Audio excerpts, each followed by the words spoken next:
皆さんこんにちは。リトルビーガーデンのみーこです。部屋の中で育てていたこの七宝樹、春に外に出すのを忘れてこんなに徒長してしまいました。今日はこの七宝樹をリメ缶に植え替えしていきます。このリメ缶には鉢底穴を開けてあります。実はこの七宝樹2鉢購入してこのビニールポットに一緒に植え付けていました。購入したばかりの時にはあまり根は張っていませんでしたが、今回ビニールポットから抜いてみるとこんなに太い根が生えていました。本当はこのまま七宝樹の根を崩さずに植え替えしたかったんですが、周りに小株がたくさんついていて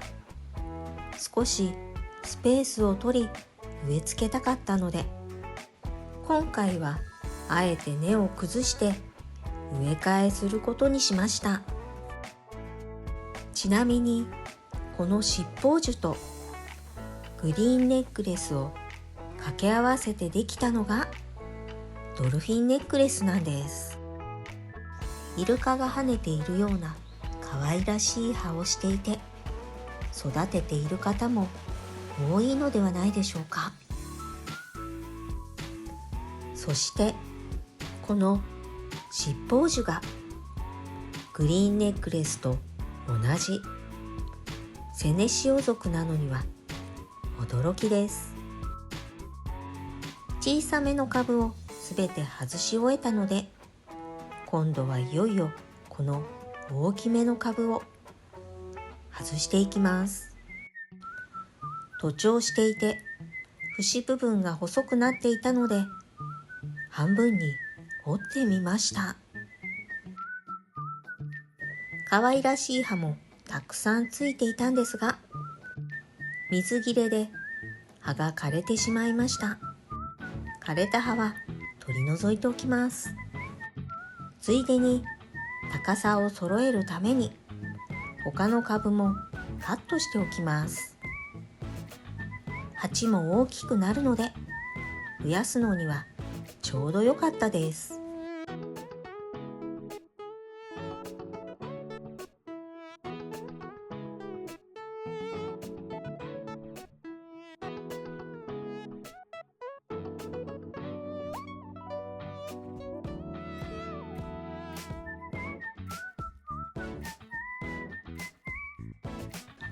この七宝樹、我が家にお迎えした時には葉はついていませんでしたが、この先端から葉が出てきて、その姿が何とも言えない可愛さでした。最後の2本は根が絡み合っていましたが、軽く土を落として根っこをトントンするときれいに根がほぐれてくれました。リメ缶に植え付けていくんですが、このセネシオ属は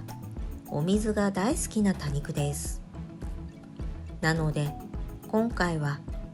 水持ちのいい土を使用しています。今回用意したリメ缶は大きいため、根はカットせずにそのまま植え付けようと思いますが、根についていた土をすべて落としてしまったので、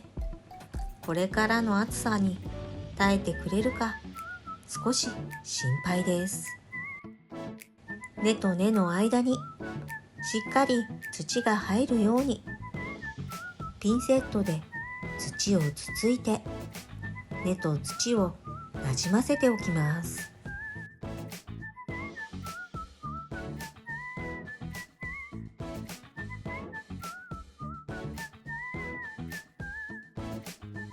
カットして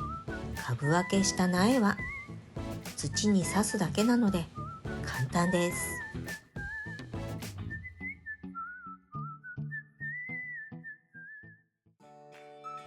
全体のバランスを見ながら残りの株を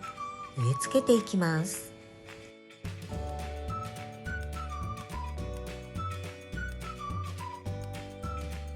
そしてこの小さめの株を最後に周りに植え付けていきます。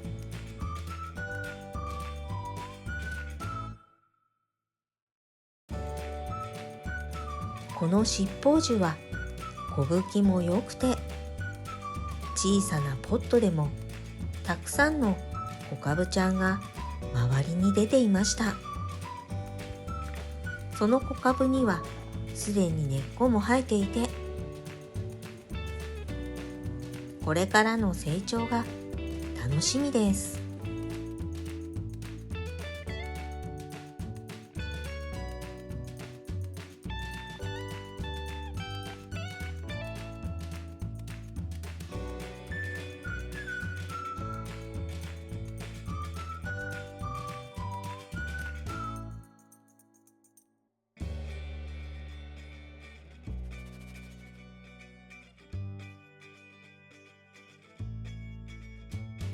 最後の小カブちゃんを植え付けして、これで七宝樹の植え替えは完了です。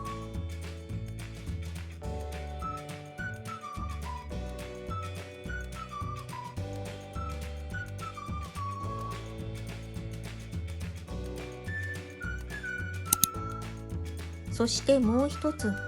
気になっていた多肉があったので持ってきました。去年植え替えはしているんですが、多肉棚の一番下に置いてあり、冬の間あまり水やりをできていなかったので、下葉が枯れ込んでいました。枯れた下葉を取り、用意したポットに挿して増やしておこうと思います。先ほどの七宝樹もちょっと変わった多肉ちゃんでしたが、この金層菊もギザギザとした葉でちょっと変わっていますね。枯れ葉が取れたので、あとは土に挿すだけ。